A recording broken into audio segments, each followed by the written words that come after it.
black hair. This is about to sound so anti-black of me, but I just went to a white hairstylist for the first time in my life. I feel skeptical, but I went. I go in. Sweet lady. She says, "What are we doing today?" I said, "I need my hair washed and then blow dried, straightened, trimmed. That's what I need today." She's like, "Great, we got it." I was like, "You got it?" She was like, I got it. I was like, pulls out her Denman brush. I said, "Honey, where'd you hear about that?" She's like, "Yeah, this is what I was like, got it." Uses the Denman brush, blows out my hair.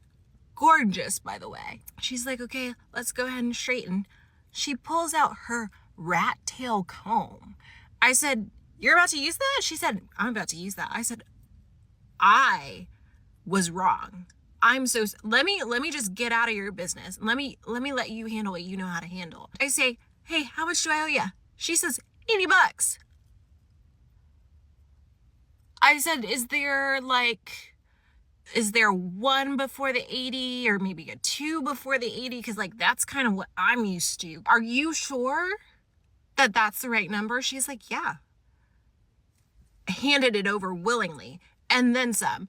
And after that experience, I'm just like, what am I doing going to the other gals? Hit that like button, subscribe to the channel, and share the video. You can support uncensored conversations via Cash App or buying your girl a coffee. I just want to give a quick shout out to my first Faye ambassador. Shout out to Nefertiti. Thank you so much for supporting the channel. If you guys want to sign up for memberships or sign up to be an ambassador as well to receive a shout out, the link will be in the description down below. Hey y'all, I just wanted to pop in here and react to this story coming from TikTok. So you have this woman and she is talking about her experience going to a white stylist for the first time. Now, I'm gonna be honest, I've never gone to a white stylist to get my hair done. I've got my eyebrows done by a white person before. I've gotten my nails done by a white person before. Never have I ever allowed anyone that wasn't either black or African to touch my hair. So I just wanna make sure I give that out there. I've never had this experience. I have seen, however, other videos of black women going to all sorts of different salons, traveling abroad, going to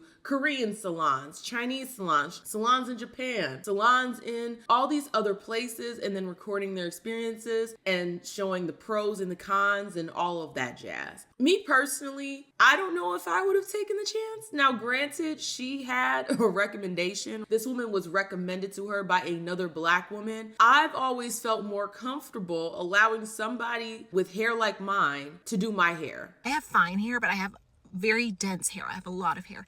And even when I mentioned that on my own, I was like, "Yeah, just so you know, I got a lot of hair." She was like, "Yeah, you do have a lot of hair, but isn't that a blessing?" I was like, "What?" She said, "It's just I was like, "Yeah, but curly hair is a lot of work." She was like, "Yeah, but it's so worth it." I was like, you're more pro-black than most of the stylists that I go to who see my head of hair and then say, "Hey, gotta charge you $100 more because you've got a lot going on and this is like kind of too much to deal with." More affirming than any stylist I've ever been to in my life. And now I'm sitting here like, I'm sure it's not every white stylist. I'm sure I found a golden ticket. But I'm sorry. To the stylists who have touched my hair before, you simply aren't gonna see me anymore. And I feel so bad because I love supporting black business. I love it. It's in my blood. You know what I mean?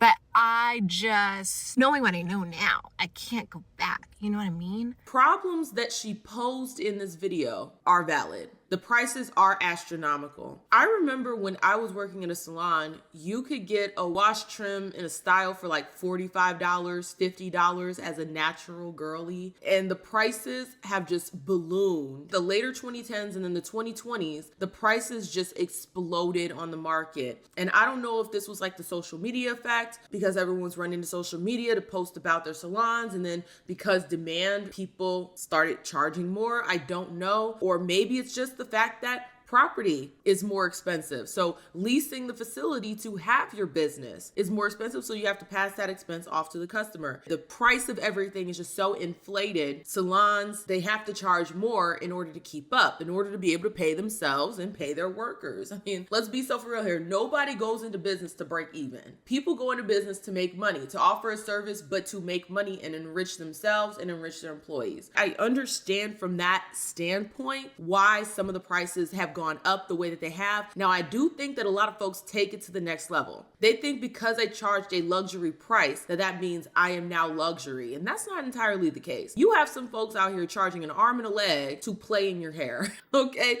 To play in your head and make you look crazy as hell. When it comes to your hair, that is something you really don't want to play around with, because if you go to the wrong stylist, she can make you bald for the rest of your life. She can destroy your scalp to the point where your hair will not grow anymore. She can destroy the hair that you already have grown to where it's basically straw. So you have to be very careful. Even when going to a braiding salon, some of these heifers want to literally braid your brains, okay? They want to braid your brain matter. That is already detrimental to your hair follicles, but like, it's just painful. I've gotten micros before. I've gotten box braids, all sorts of braids. There have been a few times where they were just a bit too tight. And it is the worst. Okay, you're sitting over here waiting for a few weeks to go by so they loosen up a little bit, so your hair grows a little bit, so you got a little bit of leeway to put it up into a ponytail. Oh my God, putting it up into a ponytail right after you get, no, ma'am. It is painful. It doesn't matter where you go, if they're black, white, Indian, Chinese, it doesn't matter. It does not matter, because if the stylist is going to screw you over, they're going to screw you over regardless. So you just have to be very selective about who you go to. And it's always good to get recommendations from people that you know whose hair looks good. Okay, if their hair looks a damn mess, I don't know why you would go to their recommendation. With this woman's story, it sounds like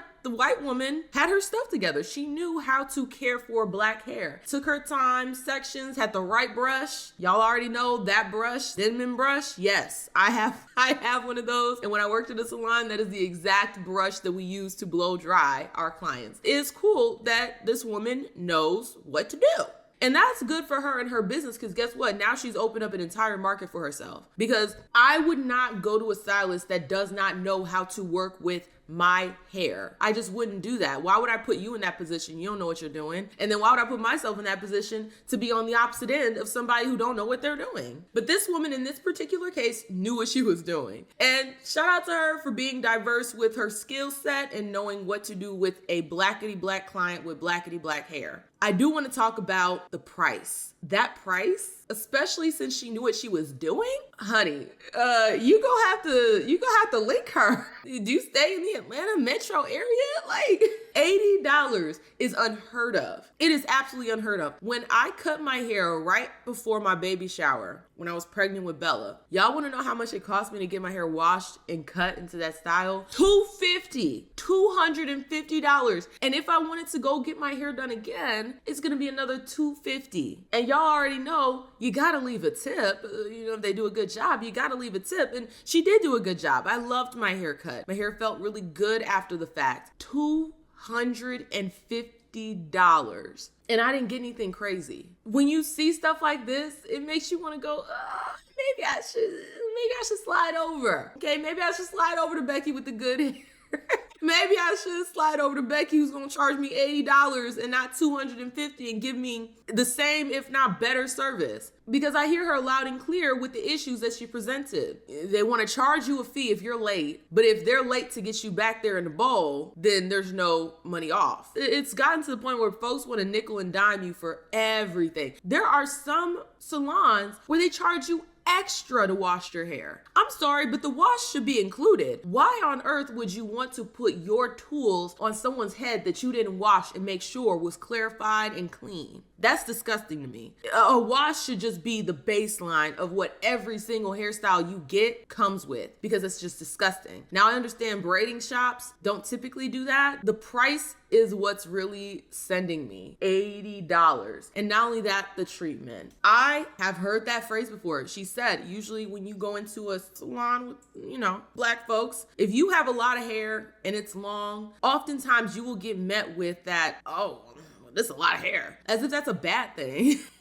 I know this happened to me too. What's interesting is that you had Amala commenting on this whole viral thing, and she said she experienced that mostly with Black American stylists. I'm here to tell you, I've only ever really heard that from the Africans. Let me tell you how many different braiding shops I've been to where they saw how much hair I had on my head, and they were like, oh no, we're not doing that style that you asked for. Let's do something bigger, because that's a lot of hair. I've heard that from Africans, okay? Not my fellow FBA. I have only ever heard that when I've gone to African braid shops where they don't want to do the style that you asked for because it's too much work. And not only that, trying to eat Cheetos or some kind of chip while braiding my hair. I was a kid at this time. I didn't have the audacity to speak up for myself. The behaviors that Amala was describing, I've only ever seen that with Africans. Now, maybe they treated her better because she is African. She has an African name with an African last name. So maybe they get a little bit of a different treatment because they're African. I don't know. You never know why people are treating you the way that they do unless they tell you. That's why I am so pro. Let people who are racist speak out. Let folks who are this, that, and the third speak out, because then at least you know where you stand with them. If folks are not telling you how they feel, and they're just treating you some type of way, you're not sure. You're not sure why you're getting that treatment, and you might assume that they're treating everybody like that. It could very well be because I am Black American that they felt like they could play with me like that. It could be. Or it could be that they're treating everybody like that. I don't know. In my humble experiences, it's always been the African shops that have played with me. Being super late, scoffing at the fact that I have hair. It's so hard to find a good stylist. And the last thing you want to do is be shopping around and letting a bunch of folks play in your head. By the time you find the right stylist, she might have to fix a bunch of stuff that these other stylists ruin. So I'm just gonna stick to paying my $250, pay my dues, pay my tip to the lady that I already know is gonna do what needs to be done to my head. This conversation is very interesting. I personally feel like once you find a stylist that you like, that does not play in your head, stick with them. It doesn't matter what race they are. If they are doing what they're supposed to do with your head, your scalp, they are protecting your crown, as y'all say, by all means, stick with that stylist. I do believe in patronizing businesses from your culture. I do believe in patronizing businesses from your ethnicity, because that's what a lot of these other communities do, and that's why they get ahead. That's why the Jewish community is as successful as they are, because they patronize themselves before they go patronize other people. So I don't have an issue with that idea, but I will say we should not promote mediocrity. I'm not going to support your Black business just because you're Black. You have to have a good product. You do. You have to have a good service. You absolutely do. I'm not going to sit over here and go to someone just because they're Black and their service is trash. Their food is trash. Their product is trash. No, the product has to do what it's supposed to do, and you as a service worker have to do what you're supposed to do. I go to an all Black nail salon and they do my nails so beautifully. They do my nails so beautifully. They get me in and out. The vibe is nice. I enjoy patronizing that business because the service is what it's supposed to be. The prices aren't crazy. So I don't mind supporting Black businesses. I don't see an issue with that. Just like I don't see an issue with Asians supporting Asian businesses. I don't see an issue with Africans supporting African businesses. That's not a problem in my eyes. And if we're being realistic, anyone saying, well, why would you do that? Understand, even the major corporations that you would consider white owned, they're still getting patronized by all people. So it's not like you're losing anything by us saying we want to support Black businesses. We want to support Asian businesses. We want to support this type, that, and the third business. If a business is doing what they're supposed to do, support them. And if you do want to support your racial, ethnicity, whatever the case may be, then do that. If you find a stylist that does right by you and they happen to be white, by all means, go with the person who's going to treat your head correctly and not ruin your hair. We don't need to be going to folks that's going to drag our hairline backwards just because they're Blackity Black. No, absolutely not. If you want to support people that look like you, that's perfectly fine. I have no issue with that. If you find somebody that does not look like you, but they know exactly how to treat you and they treat you well, then support them. Why deny yourself a good service because the person's white? Why deny yourself a good service because the person does not look like you? That's all I'm saying. But y'all, I'm curious to hear you guys' thoughts down below. How do you feel about this whole video and this whole conversation? Do you agree with me where it's like, yeah, it's okay to support your own, but let's not support mediocrity? And if you find somebody that don't look like you, but they do the damn good job, support support them. Don't cut off your nose to spite your face. Or do you disagree with me where it's like, I didn't want to be. She wanted to see. I said no. I am curious to hear you guys' thoughts down below. If you like the video, like the video. The more you interact with it, the more it gets pushed down to the algorithm. Also, hype the video if that function is available. If you're feeling a little extra generous, the link is in the description to buy your girl a coffee. Thank you guys so much, and I will see y'all with the next one. Deuces.